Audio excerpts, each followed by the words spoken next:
What do you make of Patel's policy? She says it is firm but fair. Nothing of the sort.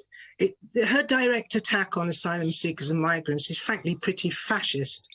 But it's not a surprise because the Tories are the party of the hostile environment. I mean, they are the ones who denied Windrush people their rights. And these policies are really about escalating sexism, racism and division.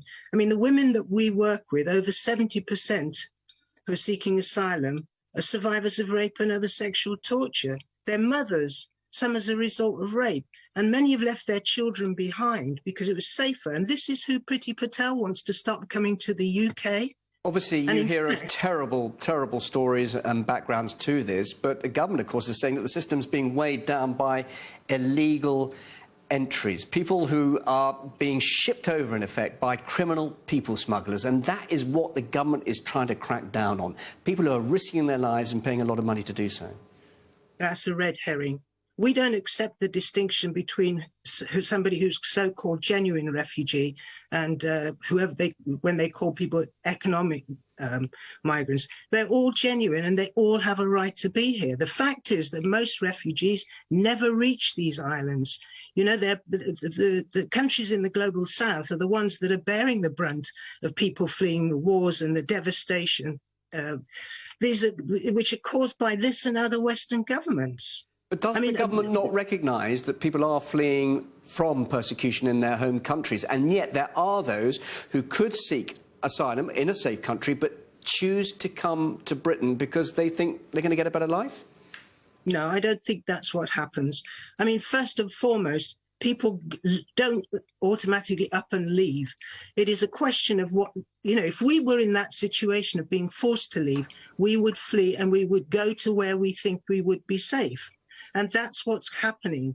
And the other side that is being totally ignored is exactly how so many of migrant people who reach these shores or who come to this country are keeping things like our infrastructure going, the whole NHS going. I mean, that was evident during COVID.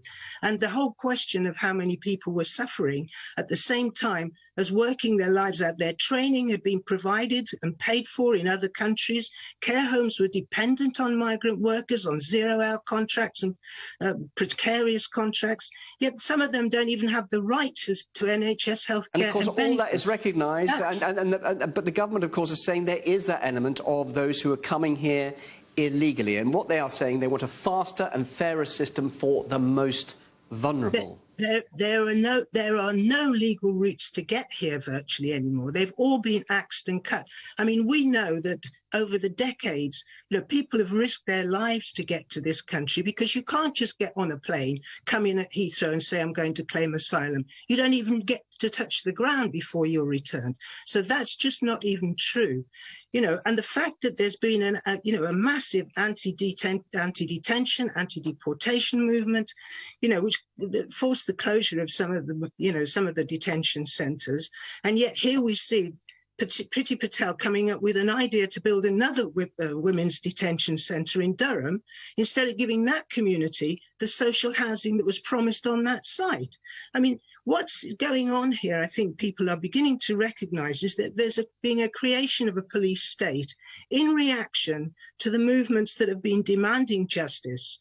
The government has seen Black Lives Matter, climate justice, anti-rape, disability, sex worker movements coming together, and they are bringing in draconian legislation, whether it's this immigration legislation, whether it's the police crime and sentencing bill, or the spy cops bill, or the overseas operational bill.